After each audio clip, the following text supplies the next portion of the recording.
খবরে কোলাঘাটে মাফিয়া রাজ দিনে দুপুরে রূপনারায়ণ থেকে বালি চুরি হয়ে যাচ্ছে। সব জেনেও কিছুতেই জানে না প্রশাসন। রূপনারায়ণের একদিকে পূর্ব মেদিনীপুর, আরেকদিকে হাওড়া। রূপনারায়ণের বালি মাফিয়ার দাপট, সেই খবরের দিকে নজর রেখেছি আমরা। সব জেনেও চুপ কেন প্রশাসন? দেখুন কিভাবে বালি পাচার হচ্ছে, নদী চরের বালি চুরি, তা আবার নৌকো করেই বালি পাচার হচ্ছে। একবারে রাগ ডাক নেই, যে ছবি দেখাচ্ছে। একদিকে হুগলি আর একদিকে হাওড়া, তার মধ্যেও নৌকোয় করে দিনে দুপুরে বালি পাচার।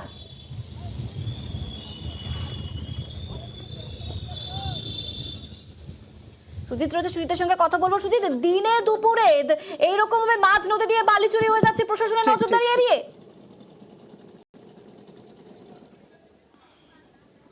দিনে দুপুরে প্রশাসনের নাকের ডগায়, নজর এড়িয়ে নয়, একবারে নজরে প্রশাসন থাকলেও তাদের নাকের ডগায় কিন্তু এই মাফিয়া রাজ, এই বালি চুরি চলছে, যেটা প্রকৃতির ভারসাম্য নষ্ট করবে জেনেও একবারে অবাধে চলছে। এবং কোলাঘাট বললে, তুমি যেটা বললে মানচিত্রের কথা, ঠিকই, একদিকে পূর্ব মেদিনীপুর, অন্যদিকে হাওড়া। আবার পূর্ব মেদিনীপুরের এই যে কোলাঘাটের এই বাসিন্দা মৎস্যমন্ত্রী, আমাদের রাজ্যের যিনি মৎস্যমন্ত্রী রয়েছেন বিপ্লব রায়চৌধুরী, একবারে রূপনারায়ণের কোলেই বাড়ি। সেখানে মন্ত্রী আছেন, শান্তি আছেন, পঞ্চায়েত সমিতি আছে এবং দেখা যাচ্ছে পুলিশ প্রশাসন সবাই আছে। তারপরেও কিভাবে এই কাজ করতে পারছে অবাধে, তা নিয়ে কিন্তু প্রশ্ন উঠছেই। কারণ প্রশ্ন উঠবে স্বাভাবিক, কারণ তুমি যেটা দেখাচ্ছ, আমরা দেখাচ্ছি, বলছি, সেখানেই কিন্তু মানুষ বলছেন যে কি করে সম্ভব হচ্ছে একবারে দিনে দুপুরে। এবং দেখা যাচ্ছে সকাল থেকে রাত একইভাবে চলছে এবং বালি নৌকায় তুলে পাচার চলছে। লোকেশন মানে একদিকে পূর্ব মেদিনীপুর আর একদিকে হাওড়া, এটারই কি মানে একটা মুনাফা ব্যাপার, এটারই কি লাভ তুলতে চাইছে এই বালি মাফিয়ারা? একেবারে, এবং সেখানে প্রকৃতির কে মার খাইয়ে, মানে প্রাকৃতিক যে ভারসাম্য নষ্ট হবে। এবং তুমি জানো এই কোলাঘাটের রূপনারায়ণ নদী মানে ব্যাপক গুরুত্বপূর্ণ রয়েছে এই নদী, যেখানে কিনা একাধিক রেল ব্রিজ সহ বাস ব্রিজ রয়েছে।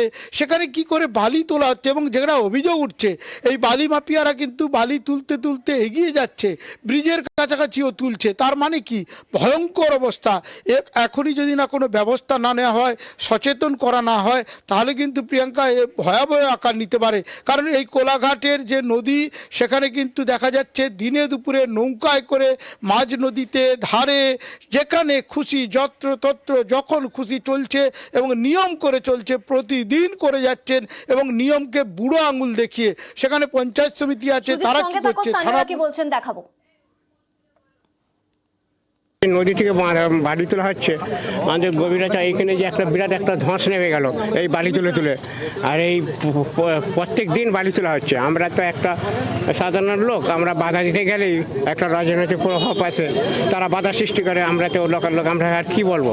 তাই আমরা থানাও কয়েকবার মুখে অভিযোগ জানিয়েছি। এবার একটু মুখে এখন হলুদাস এইরকম নানা রকম কোথাও আমাদেরকে বলে। সুজিত রয়েছে, সুজিতের সঙ্গে আবারও কথা বলবো। সুজিত, বাধা দিতে গেলে রাজনৈতিক প্রভাব আসছে, কি বলতে চাইছেন স্থানীয় বাসিন্দারা? তাও স্থানীয় বাসিন্দারা যেটা বলতে চাইছে অমৃতা, সেখানে কিন্তু তারা পরিষ্কার করে বলছেন যে এখানে মদদ আছে। কাদের? না রাজনৈতিক নেতাদের ফায়দা আছে, তাদের মদদ আছে, না হলে কেন দিনে দুপুরে করবে? তারা বাধা দিতে গেলে তাদের ওপর কিন্তু চড়াও হচ্ছে এবং তাদেরকেও কিন্তু হেনস্থার শিকার হতে হচ্ছে। এই যে মারাত্মক অভিযোগ তারা সামনে আনছেন, যা শুনে কোনো রকম কোনো প্রশাসনের কোনো ভ্রুক্ষেপ নেই বলেও অভিযোগ উঠছে। ক্ষোভ বাড়ছে এলাকার মানুষের। কারণ কোলাঘাট মানেই কিন্তু গেটওয়ে অফ পূর্ব মেদিনীপুর। শুধু পূর্ব মেদিনীপুর নয়, এই কোলাঘাট পেরিয়েই কিন্তু তোমাকে খড়গপুর কিংবা ঝাড়গ্রাম, পশ্চিম মেদিনীপুর সহ বিরাট রাজ্যের বিরাট অংশে যাতায়াত করতে হয়। এখানে ব্রিজ আছে যেটা বলছিলাম, সেখানে এভাবে একেবারে দিনে দুপুরে বালি চুরিই চলছে, মাফিয়া রাজ চলছে, তা দেখার কেউ নেই। এবং সেটা নিয়ে যখন সরব হচ্ছেন মানুষ, যারা অভিযোগ করছেন, তারা যখনই সরব হচ্ছেন তাদের উপর রীতিমতো চাপ আসছে, তারা হামলার শিকার হচ্ছেন। তার মানে কি? এদের পেছনে কারা রয়েছে, কাদের মদদ রয়েছে, খুঁজে দেখা দরকার। প্রশাসন পুলিশ যদি না এখনই এ ব্যাপারে বলা যায় পদক্ষেপ নেন, এমনিতেই দেরি হয়ে গেছে, যদি নেই পদক্ষেপ নেন তাহলে কিন্তু এই পরিণতি কিন্তু যথেষ্টই খারাপ হবে, এমনটাই মনে করছেন কোলাঘাটের মানুষজন। দরকার পূর্ব মেদিনীপুর এবং হাওড়া প্রশাসনকে একেবারে বলা যায় উদ্যোগ নিয়ে ব্যবস্থা নিতে হবে, নাহলে এরকম যদি বালি তোলার কাজ চলতে থাকে অবাধে তাহলে কিন্তু আবারও বলি পরিণতি কিন্তু ভয়ঙ্কর আকার নিতে পারে, এমনটাই আশঙ্কা করছেন এলাকার মানুষজন। একেবারে। আর সুজিত যেমন বলছিল, প্রশাসন অর্থাৎ পঞ্চায়েতের সভাপতি তিনি কি বলছেন একবার দেখাবো।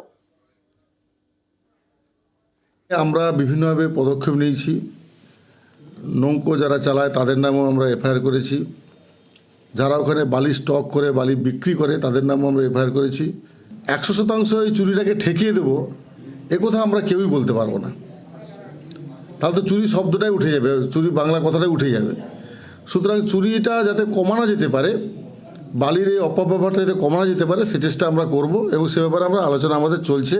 ইতিমধ্যে আমরা বিএলআরও, ওসি এবং আমাদের বিডিও আমরা বসে আলোচনা করেছি যে ইমিডিয়েট আমরা ব্যবস্থা গ্রহণ করব। আর এতে কিন্তু চিরে ভিজছে না, বিরোধীরা কিন্তু শাসক দলকে আক্রমণ করছে। একাধিকবার আমরা এসডিও সাহেবকে, বিডিও সাহেবকে জানিয়েছি, তারপরেও 10-15 দিন বন্ধ থাকে, তারপরে পুনরায় আবার বালি তোলা চালু হয়। এর প্রধান কারণ হলো এই বালি কারবারিদের সঙ্গে, মাফিয়াদের সঙ্গে স্থানীয় কিছু বর্তমান যে শাসক দলের নেতৃত্ব তাদের সঙ্গে এবং স্থানীয় প্রশাসনের যোগসাজ রয়েছে, এবং এই সমস্ত যে যারা এই সমস্ত বালি এই গোলা মালিকরা, এই গোলা মালিক থেকে একটা মোটা অঙ্কের তোলা এবং কাটমানি বর্তমান শাসক দলের নেতৃত্ব এবং স্থানীয় প্রশাসন পাচ্ছে। এরা রেজিস্টার চোর, এদের দলটা রেজিস্টার চোর নিয়েই তৈরি। আজকে তো কোলাঘাটে মন্ত্রী আছেন, উনি কি ব্যবস্থা গ্রহণ করছেন? উনি কি দেখতে পাচ্ছেন না পুলিশ প্রশাসনের নাগের ডোকায় এই কাজ চলছে? এটা যদি বালি তুলতেই হয় তাহলে সরকারি খাদান তৈরি করা হোক। অবৈধভাবে বালি তুললে অবৈধ পয়সা, আর এই অবৈধ পয়সা নিয়েই আজকে এই তৃণমূল নেতাদের রমরমা চলছে।